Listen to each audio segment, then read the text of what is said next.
Ketika kita ada kesadaran Yesus mati karena dosa, berarti saya tahu bahwa dosa saya sudah ditanggung Yesus. Gitu. Bahwa saya bertobat dari dosa. Dan saya menerima dia sebagai juru selamat saya. Itulah yang membuat kita tahu bahwa kita sudah dipilih Allah. Betul. Respon dari manusia respon itu. kita. Nah, kalau kita sudah merespon itu, jangan kamu keluar. Kenapa? Kita ini ada di jalur yang Allah sudah tentukan untuk selamat. Karena di dalam Yesus ini keselamatan hanya disediakan dalam Yesus Kristus.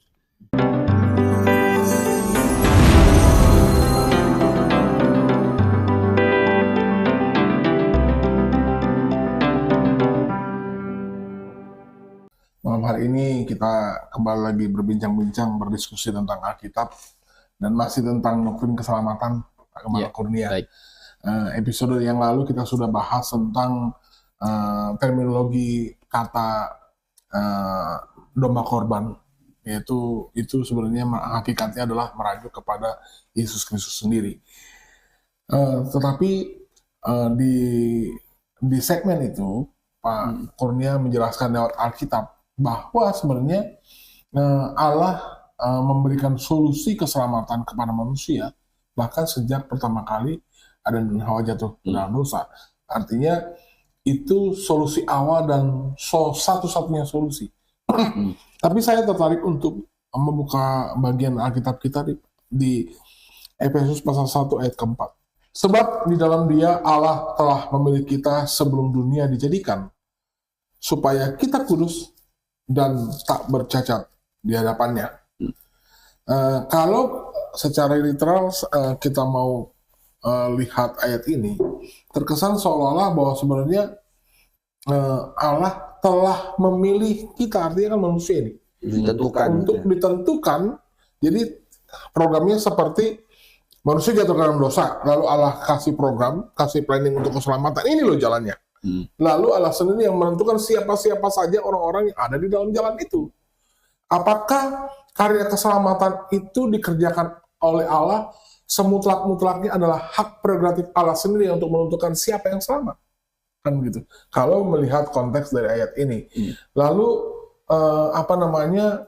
apakah program keselamatan itu memang Tuhan tentukan si A, si B, si C, siapa saja yang selamat, dan akhirnya kita jadi mengerti bahwa ternyata ada orang-orang yang akhirnya memang masuk neraka karena memang tidak diselamatkan oleh keselamatan yang Tuhan sediakan itu. Kira-kira bagaimana Alkitab bisa menjelaskan proyek keselamatan Allah yang Allah sediakan bagi segenap manusia, dan menurut ayat ini sepertinya seolah-olah Tuhan sudah menentukan manusia-manusia siapa-siapa saja yang diselamatkan. Bahkan di sini dikatakan sebelum dunia dijadikan, berarti udah dari minus kekekalan sudah. Ini lagi Pak, berarti sebelum dunia dijadikan. Kalau sebelum dunia dijadikan berarti udah ada planning dari awal. Udah ada planning bahwa Tuhan tahu nih manusia bakal jatuh dalam dosa. Lalu ini kalau selamatnya begini nih, nanti siapa saja yang diselamatkan ini. Ya. Silakan Pak Kurnia supaya pemirsa kita mengetahui bahwa sebenarnya karya keselamatan itu seperti apa. Ya. Oke, jadi kalau keselamatan itu ditentukan dari sejak dunia dijadikan, ya kan? Jalannya harus lewat Yesus Kristus. Gitu. Berarti Allah itu juga yang menentukan dosa. Nah, itu jadinya kesimpulan yang salah. Tetapi kalau ditanya apakah Allah tahu manusia akan jatuh ke dalam dosa, ya dia maha tahu. Dia kan tahu. Tahu tapi tidak menentukan. Ya, dia tidak menentukan manusia harus jatuh ke dalam dosa. Tapi tahu. Maka waktu Adam dikasih perintah itu, perintahnya itu jangan kamu makan. Pengennya Tuhan adalah mereka tidak makan. Kehendak Tuhan. Kehendak Tuhan. Karena Adam kenapa dikasih perintah itu? Karena Adam itu memang diciptakan dengan kehendak bebas, bisa pilih, kan gitu. Nah, mereka dikasih perintah itu mereka jatuh. Mereka jatuh, dan Allah yang maha tahu itu merancang bagaimana diselamatkan itu ya lewat Yesus Kristus itu Allah tentukan itu karena apa? Karena Allah kemahatauan Allah kan begitu. Namanya maha tahu. Begitu. Jadi di dalam kemahatauan Allah, Allah merancang kalau jatuh akan begini, ya kan? Kalau tidak jatuh, ya, kehendaknya kan mereka tidak jatuh. Kehendak pertamanya kan tidak jatuh, ya berarti tidak ada jalan keselamatan. Karena jatuh, keselamatan ditentukan, dipilih di dalam Yesus Kristus. Begitu. Jadi ayat ini justru menegaskan bahwa Rasul Paulus mau mengatakan bahwa tidak ada keselamatan di luar Yesus Kristus. Gitu. Orang Yahudi bagi Rasul Paulus di zaman Rasul Paulus, ya, mereka yang masih mengamalkan ibadah simbolik perjanjian lama yang menolak Yesus Kristus, mereka tidak diselamatkan. Karena jalan keselamatan yang Allah desain itu adalah lewat Yesus Kristus. Gitu. Sudah datang. Yang bagi Rasul Paulus itu adalah penggenapan dari janji juru selamat yang Allah janjikan di dalam perjanjian lama itu, begitu.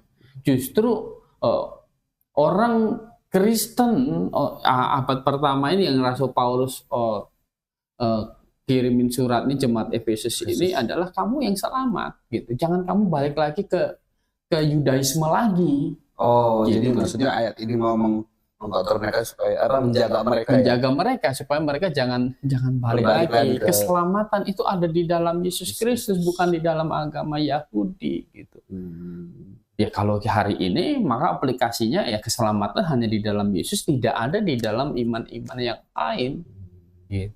Nah tapi tadi Pak sedikit Pak yang dari pernyataan Bapak kan tadi Bapak bilang kan Allah sudah tahu bahwa akan ada manusia akan bisa jatuh. Tapi juga Allah juga tahu manusia juga bisa tidak jatuh gitu kan. Tapi kan faktanya sekarang yang terjadi kan yang jatuh. Nah sekarang kalau misalkan tadi Bapak bilang kehendaknya Allah maunya manusia nggak jatuh, tetapi ternyata yang terjadi yang bukan kehendak Allah, berarti biasanya orang langsung mengkaitkannya berarti Allah ini tidak berdaulat. Karena kehendaknya kok bisa nggak terjadi gitu loh. Yang terjadi malah bukan kehendaknya, berarti nggak berdaulat dong. Nah ini bagaimana Pak? Coba Pak. Mungkin boleh di-clearkan Pak. Ya kan Tuhan itu berdaulat, tetapi ada konsekuensi ketika manusia memiliki kehendak bebas. Ketika manusia diberikan kehendak bebas, itu ada konsekuensi manusia itu tidak melakukan seperti yang Allah kehendaki. Tetapi siapapun yang tidak melakukan yang Allah kehendaki, itu berarti kan dosa. Itu akan ya, Tuhan hukum. Namanya dosa ya Pak. Jadi kedaulatan Allah itu akan menghukum dosa itu. Gitu. Allah tetap berdaulat, manusia jatuh ke dalam dosa, Allah tetap berdaulat menghukum dosa. Gitu. Nah, Allah karena mengasihi manusia, Allah yang berdaulat karena mengasihi manusia, Allah menyediakan jalan keselamatan bagi manusia itu yang mau diselamatkan, yang mau taat, mau diselamatkan di dalam Yesus Kristus. Makanya kalau kita baca ayat 3 di Efesus pasal 1 ayat 3 tadi. Terpujilah Allah dan Bapa Tuhan kita Yesus Kristus, yang di dalam Kristus telah mengaruniakan kepada kita segala berkat rohani di dalam surga. Ya, jadi dalam Kristus, gitu. Jadi keselamatan itu ada di dalam Kristus. Jadi yang disebut orang yang akhirnya pilihan Allah adalah yang memilih Kristus. Gitu. Bukan. Jadi maksudnya kan ada yang mengatakan bahwa justru ya seseorang bisa ada di dalam Kristus karena udah dipilih. Makanya kan tadi dikatakan yang tadi Pak sebelum dunia dijadikan Allah katanya sudah memilih kita. Nah ini bagaimana maksudnya Pak? Ini kan kalau Bapak bilang justru kita diselamatkan karena kita memilih untuk masuk di dalam Kristus. Tetapi ada juga yang berkata bahwa ya kamu bisa masuk di dalam Kristus karena Allah sudah pilih dari kekekalan, dari minus kekal katanya. Nah ini gimana Pak? Ya.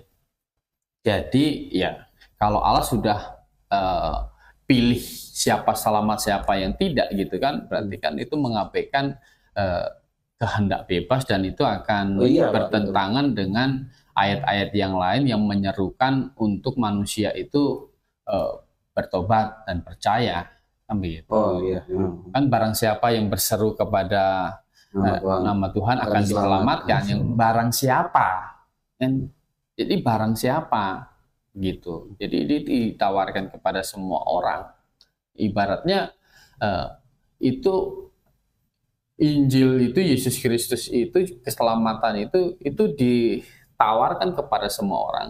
Siapa yang mau menerimanya, dia yang selamat gitu. Jadi ayat ini malah mau berkata bukan kita, kalau kita sudah di dalam Kristus ini, ya kan, kamu jangan keluar. Karena ketika kamu ada di dalam Kristus, kita ini adalah orang yang masuk ke dalam pilihan Allah untuk selamat. Sebelum dunia dijadikan. Pilihannya yang disediakan. Iya, kamu jangan keluar gitu. Jadi selama kamu ada di dalam Kristus ini, ini kamu adalah orang yang termasuk masuk ke dalam pilihan Allah untuk selamat, karena jalan keselamatan itu ya di dalam Kristus. Jadi yang Allah itu memang cuma orang-orang yang di dalam Kristus.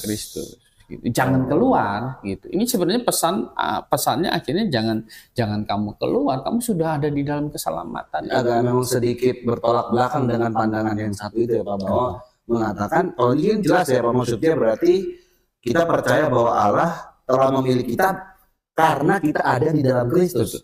Karena yang di dalam Kristus itulah yang Allah pilih untuk diselamatkan, ya Pak. Kamu jangan keluar karena penyediaan keselamatan cuma ada di dalam Kristus. Ada di dalam Kristus. Sedangkan yang satu itu bilangin bahwa ya kita bisa ada dalam Kristus ya karena udah dipilih duluan, begitu kan. Nah, makanya ini kan sebenarnya terkadang menjadi kebingungan mungkin bagi orang-orang tertentu, sehingga seorang menuduh, wah kalau kayak begitu berarti kalau Tuhan udah pilih ya kita udah pasrah-pasrah aja gitu dong Pak. Nah ini gimana Pak? Ya jadi tetap di dalam penyediaan dalam keselamatan, jalan keselamatan itu Allah sediakan di dalam Kristus. Manusia yang berdosa ini punya tanggung jawab, harus merespon mau tidak menerima jalan itu. Kalau mau menerima jalan itu berarti dia memutuskan ya mengaku diri orang berdosa, bertobat kan? Karena percaya Yesus Kristus itu berarti harus bertobat. Kenapa? Karena mengerti Yesus mati itu kan karena dosa. Ya. Ketika kita ada kesadaran Yesus mati karena dosa, berarti saya tahu bahwa dosa saya sudah ditanggung Yesus. Gitu. Bahwa saya bertobat dari dosa. Dan saya menerima dia sebagai juru selamat saya. Itulah yang membuat kita tahu bahwa kita sudah dipilih Allah. Betul. Respon dari manusia respon itu. kita. Nah, kalau kita sudah merespon itu, jangan kamu keluar. Kenapa? Kita ini ada di jalur yang Allah sudah tentukan untuk selamat. Karena di dalam Yesus ini keselamatan hanya disediakan dalam Yesus Kristus. Gitu. Jadi orang yang sudah ada di dalam Kristus selalu diingatkan di dalam banyak ayat Alkitab itu untuk tidak keluar, untuk tidak melepaskan iman. Gitu. Misalnya kalau kita baca Ibrani pasal 10 ayat 35. Sebab itu janganlah kamu melepaskan kepercayaanmu karena besar upah yang menantinya. Jangan melepaskan kepercayaanmu karena besar upah yang menantinya. Hidup kekal ya hanya didapat di dalam Yesus Kristus. Kalau kita baca di surat Yohanes yang kedua, Yohanes berapa? Ayat pasal 1 ayat yang ke-8 dan 9. 8 dan 9. Waspadalah supaya kamu jangan kehilangan apa ya yang telah kami kerjakan itu, tetapi supaya kamu mendapat upahmu sepenuhnya. Setiap orang yang tidak tinggal di dalam ajaran Kristus, tetapi yang melangkah keluar dari situ, tidak memiliki Allah. Barang siapa tinggal di dalam ajaran itu, ia memiliki bapa maupun anak. Iya. Jadi jangan melangkah keluar, kan begitu. Nah, jangan melangkah keluar. Jadi di pembukaan surat Efesus ini sebenarnya mau menekankan bahwa ya, kita ini sudah ada di jalur yang tepat. Kita sudah di dalam Yesus Kristus. Kita yang akan selamat. Kita yang ada di dalam Yesus Kristus yang punya iman seperti ini kita yang selamat. Jangan sampai balik kepada Yudaisme gitu. Berarti maksudnya di sini Pak, berarti pilihan Allah itu maksudnya adalah ketika kita memilih untuk bertobat dan percaya kepada Yesus, maka kita ada dikategorikan sebagai orang-orang pilihan Allah. Betul. Yaitu orang-orang pilihan Allah maksudnya orang yang akan Allah selamat, yang Allah ada di dalam lingkup keselamatan. Tetapi ketika dia keluar daripada iman, bertobat dan percaya kepada Yesus, maka saat itu juga dia keluar dari keselamatan. Artinya di luar dari pilihan Allah itu ya. Iya. Betul. Jadi yang Allah sediakan adalah jalan keselamatannya, ya kan? Manusia yang merespon. Jadi kalau bukan ditentukan gitu ya Pak. Betul, bukan. Jadi kalau dibilang begini, keselamatan itu ditentukan oleh Allah, itu adalah jalan keselamatannya Allah yang tentukan. Bukan siapa yang selamat, siapa yang menerima jalan keselamatan itu atau tidak, itu bukan begitu. Jadi jalan keselamatannya itu yang ditentukan oleh Allah. Jadi kalau hari ini gitu, kalau kita ditanya, kamu selamat apa tidak? Ya terserah Tuhan lah. Tergantung Tuhan. Suka-sukanya Tuhan. Suka-sukanya. Ini salah. Gitu. Kenapa gitu bisa salah Pak? Kan memang kita manusia nggak bisa memastikan maksudnya. Karena jalan keselamatannya yang Allah sediakan kan sudah selesai. Sudah clear gitu. Nah, kalau Adam waktu itu bilang ditanya gitu. Adam, gimana kamu selamat gitu kan. Ya terserah Tuhan. Terserah Tuhannya, Adam yaitu mengerti Allah yang menyediakan. Gitu kan. Waktu Adam pertama kali berbuat dosa. Waktu Adam berbuat dosa, jatuh ke dalam dosa, kan dia nggak bisa selamat. Untuk selamat ya terserah Tuhan lah. Nah, Tuhan kasih jalan.